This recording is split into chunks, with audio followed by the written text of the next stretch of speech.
अब ठीक हो? बिल्कुल ठीक हो जाओगी इंशाल्लाह। बहादुर बच्ची है। वैसे भी आपकी तबीयत पता करने के लिए और फोन पे भी पूछती है हमेशा आपका। बहुत मारा आपको।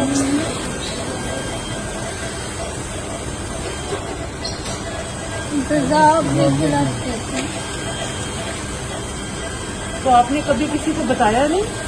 क्यों? मारते हैं। अम्मी अब्बू को भी नहीं बताया? ऐसी बात तो कभी नहीं छुपानी चाहिए, फौरन बताना चाहिए। मारते डंडे से।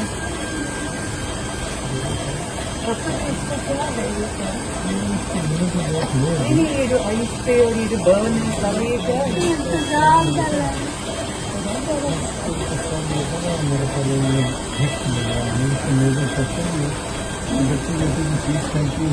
इंतजार में है। फोरेंसिक में भेजा हुआ इसका एक अच्छे से जांच के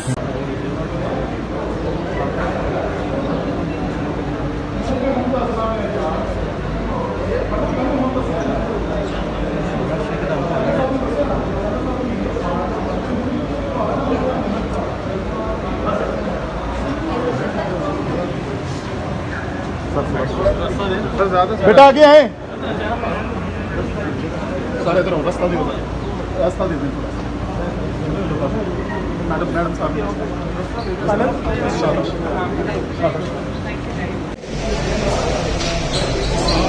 मैडम क्या हाल है? आप ठीक है?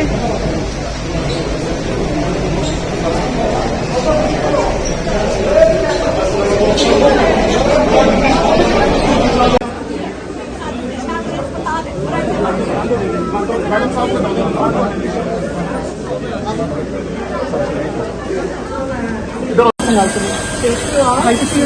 अब ठीक हो? बिल्कुल ठीक हो जाओगी इंशाल्लाह। बहादुर बच्ची है। वैसे भी आपकी तबीयत पता करने के लिए और फोन पे भी पूछती है हमेशा आपका। बहुत मारा आपको।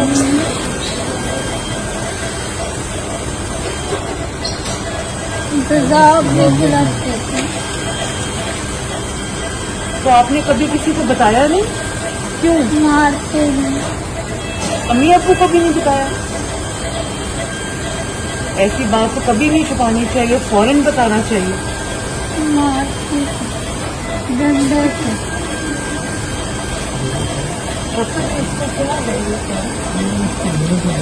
नहीं, ये जो आइस पे और ये जो बर्न है सारा ये क्या है? इंतजार कर रहे हैं।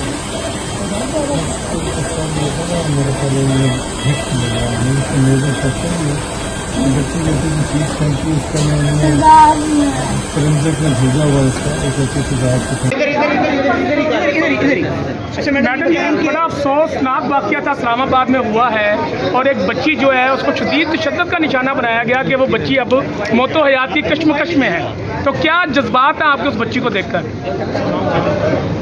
मैं अभी जब ICU में गई हूँ उस बच्ची को मैंने देखा है। मैं मीडिया पे देखती रही हूँ, सुनती रही हूँ, लेकिन जो उस बच्ची की एक्चुअली हालत है ना वो उससे बहुत ख़राब है जो हम सुनते आए।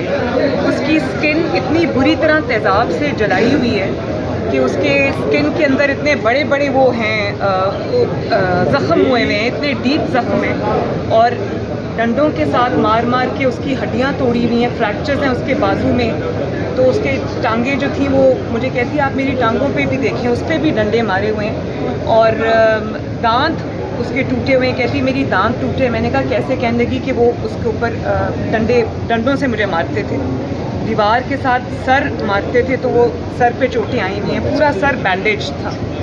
और फिर मैंने कहा आपने कभी किसी को बताया नहीं? आप 6 महीने उनके पास काम करती रही। कहती वो कहते थे कि बताओगी तो आपको तीसरी मंजिल से धक्का दे देंगे। मैम उस फैमिली के लिए आपकी तरफ से कोई ऐलान? मैं अभी जो मैंने करना है वो मैंने करना है, उसका ऐलान मैं मीडिया में नहीं करना चाहती। वो अल्लाह ताला को और मेरे दरबारी। हर घर में एक रिजवाना काम कर रही है और आपने हमेशा शादी के लिए आवाज़ उठाई है। क्या इसमें कोई लेजिस्लेशन होनी चाहिए ताकि पाबंदियों की सर्टन एज तक कोई बच्चा किसी के घर में काम न करे?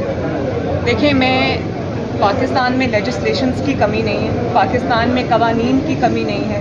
शहबाज शरीफ साहब के पिछले दौर में जब वो चीफ़ मिनिस्टर थे तो इनके लिए एक स्पेशल कानून पास हुआ था, कानून बनाया गया था जिसमें 18 साल से कम उम्र के बच्चों पर लेबर पर पाबंदी थी, उनके काम करने पर पाबंदी थी।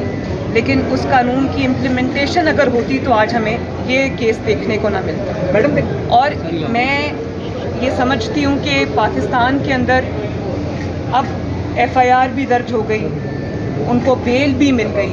उनको बेल इसलिए मिली कि वो एक जज साहब की वाइफ थी। जब मुजरिम खुद जो है वो मुंसिफ की कुर्सी पर बैठा होगा और अपना इन्फ्लुएंस इस्तेमाल करेगा, अपनी ताकत इस्तेमाल करेगा, तो मजलूम को इंसाफ कैसे मिलेगा?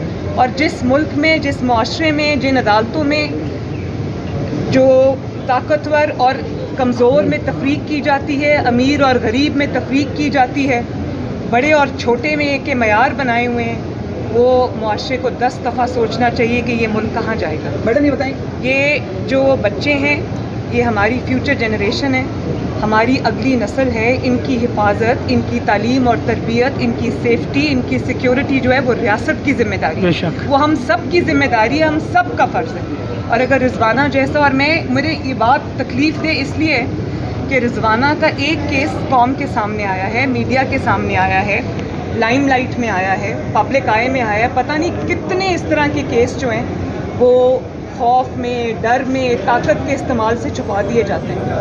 तो ये बहुत तकलीफ दे बात है। अच्छा मैडम ये बताएं कि आप ये बताइएगा कि इलेक्शन प्राइम मिनिस्टर कहते हैं कि जब तक मरदमशुमारी नहीं होगी नहीं उस वक्त तक इलेक्शन होना नामुमकिन है। देखिए, मैं इस वक्त अस्पताल की सीढ़ियों पे खड़ी हूँ। मैं अस्पताल में कोई सियासी बात नहीं करना चाहती। सियासी फोरम्स और बहुत हैं, आएंगे भी, मैं आपसे बात करूँगी भी, हर सवाल का जवाब भी दूँगी इंशाल्लाह। आज मेरा मकसद इस जुल्म को हाईलाइट करना था, और जितने भी अरबाब इख्तियार हैं, चाहे वो फेडरल गवर्नमेंट है, चाहे वो प्रोविंशियल गवर्नमेंट है, चाहे वो आला अदलिया है या वो लोअर कोर्ट्स हैं, सबसे मेरी ये इस्तदा है कि मुजरिम चाहे जितना बड़ा भी ताकतवर हो, जज हो, कोई भी हो, उसको कानून के शिकंजे में लाना, उसको सजा देना इस वक्त की अहम तरीन ज़रूरत है।